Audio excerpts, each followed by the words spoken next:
أعوذ بالله من الشيطان الرجيم بسم الله الرحمن الرحيم سبحانك لا علم لنا إلا ما علمتنا إنك أنت العليم الحكيم رب اشرح لي صدري ويسر لي أمري واحلل عقدة من لساني يفقهوا قولي السلام عليكم ورحمة الله تعالى وبركاته. Isang magandang hapon, napakagandang hapon po sa ating lahat. Of course, bago ko simulan yung mensahe na gusto kong iparating sa ating mga kabataan at sa inyong lahat, gusto ko pong magpasalamat at magbigay bugay sa ating mahal na Dr. Alim ng Bangsamoro, Dr. Nadir Ibil, at the same time Member of Parliament ng ating Bangsamoro Autonomous Region, Muslim Mindanao. Of course, yung ating mga kapatid, Sheikh Montaner, Sheikh Kamaruddin, at of course yung aking bayaw na pinsan ng aking asawa, ang presidente ng AAI Cotabato City Chapter, Attorney Juni. Juni kasi yun ang nasanay kami na pangalan niya. Juni Sumangka Mitibang. And of course yung ali ko, kapatid ko sa Bangsamoro Youth Commission, ang chairperson ng BYC na si Rudin Lunding, Attorney Hamad Abbas, ang administrator ng Laturin Sinsuat Municipality. Hindi ko na ho isa-isahin dahil napakarami po ninyo. Familiar faces, kaibigan, kapatid sa agama Islam, sa inyong lahat. Sa ngalan ng ating Mayor Bruce Matabalaw, ating Vice Mayor Joher S. Madag,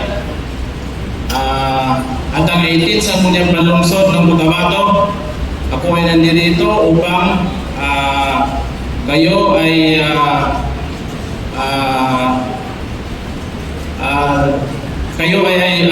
aking makausap at ipagbigay alam sa inyong lahat na ang syudad ng Cotabato City ay hindi ho katulad ng syudad noon at marami na pong naiba. Katulad na lamang ng itong development na nakikita natin sa buong lungsod ng Cotabato.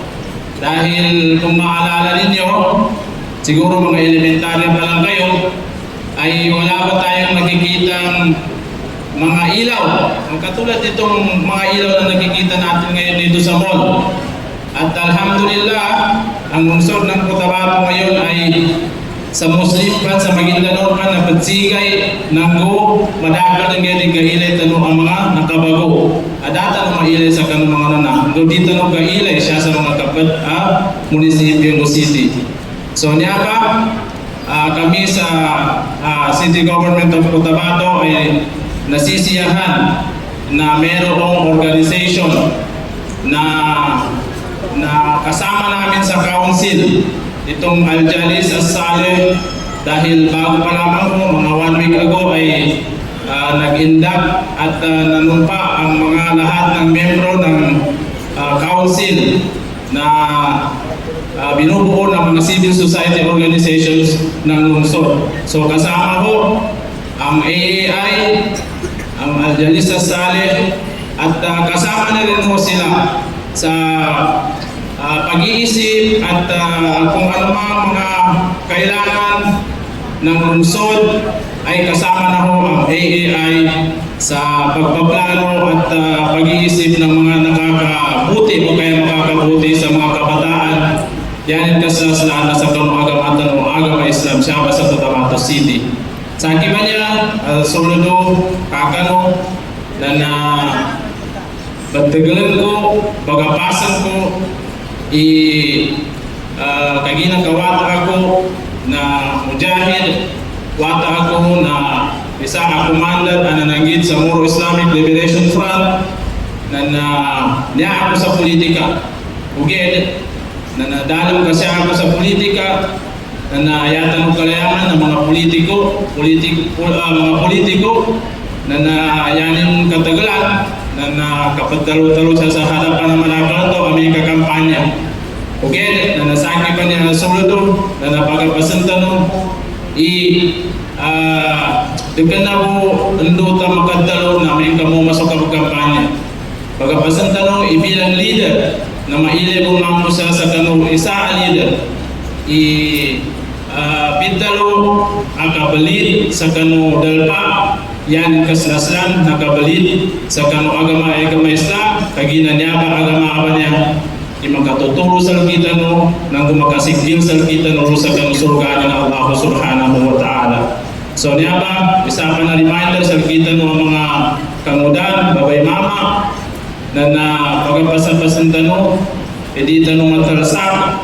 Ito ba, sa Pitiala na surut ko to si Commissioner Naa, si Chairperson Nas, i-adun mga kaka, adun mga lukus tanong, apakagayad sa kita no, apiyanin ka adun, yata no kapag gilig ka no ginawat to ni mga active tanong yan, mga pagkakagat ano dun bag-MC, pagkakagat ano dun bag-speech, sa harapan ng maraming tao, na yata no kung itago sa ginawa, na siyata no kung tampal sa ali, lagi nagkasyata no tampal sa ali, na istidit ano, mga ni sa advice siya sa kanong mga kaka, siya sa kanong mga lukas tanong. So siya mo taman, kajarumanan ko. So City Government of Cotabato, si Mayor Tano, si Mayor Rose Matabalaw, si Vice Mayor Joher Madag, nang busa kami sa 18 sa Munian Panlungsod, nagapiyay ginawa namin, kagkaili namin, iso agamatan mga agama Islam, siya sa Cotabato City, napagtatag ito, pagkadakal, ng pagkabagal. Siya mo taman, Assalamualaikum warahmatullahi ta'ala wabarakatuh.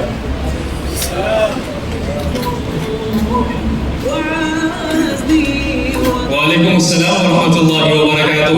Alhamdulillah, syukran sa ito katigaan do patadum sa kami kakay. Oy, sa kami pamamuan niya, siya tumampal sa ali, na alhamdulillah, masla asukor sa kami, meto ko sa pagdalaw ni kakaikan to,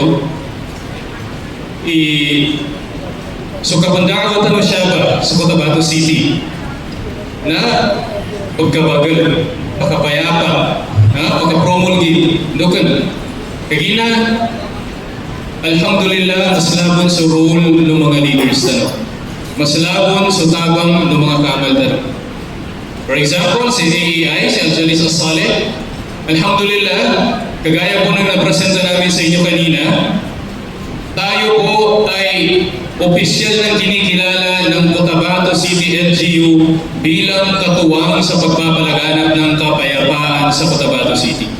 Tayo po ay opisyal ng Civil Service Society, no? Civil Service CSO, no?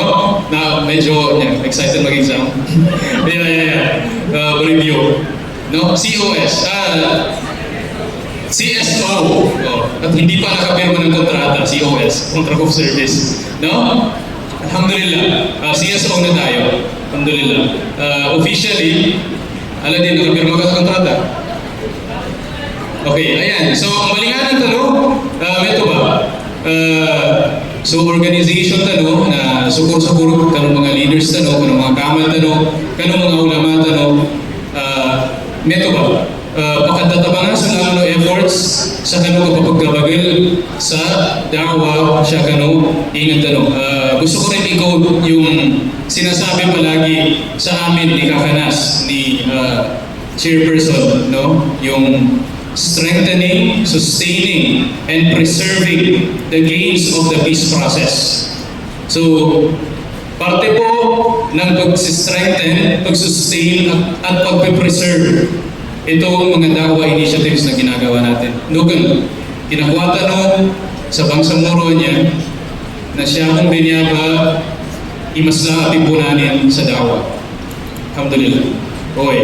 Kagina kami ito, na kabalingan na namin, pag-insukur kami, kano, mga dignitaries namin at tinamalabok, kano niya ba, symposium tanong, kano niya ba, apakalagyan tanong, apakalagyan, no, langon siya sa Cotabato City. Do sa Cotabato, no? Cotabato City and beyond, itong mga efforts na ginagawa natin, inshallah subhanahu wa ta'ala. Alhamdulillah. Jazakumullahu khairan jazaa sa lahat po ng sumusuporta sa Angelis Saleh Incorporated Cotabato City Chapter. At ngayong hapon ito, hindi na po natin patatagalin pa. Narito na po ang ating ikalawang speaker. At bago yan, ay nais ko po muna siyang ipakilala sa inyo. Siya po ay nakapagtapos ng bachelor degree in College of Sharia, Islamic University in Medina, Saudi Arabia. At siya rin po ay nakapagtapos sa kanyang master's degree, the same university, sa Islamic University in Medina, major in Islamic law, Sharia fiqh, with grade excellent with honor. MashaAllah. At sa kanya pong doctoral degree, the same university, IUM, major in Islamic law, Sharia fiqh, with grade excellent in first class honor and po. And kasalukuyan po, siya po ay isa sa mga member of the parliament. And is also the current Secretary General of Hay'atul Ulama al-Muslimina bil Philippines and Dean of Sharia at Jamiat Cotabato. Brothers and sisters, once again, may we request the presence of our next speaker for this afternoon, Dr. Muhammad Nadir Ibil, with his topic, Preserving Deeds, Be Aware of Leaking Buckets. فلا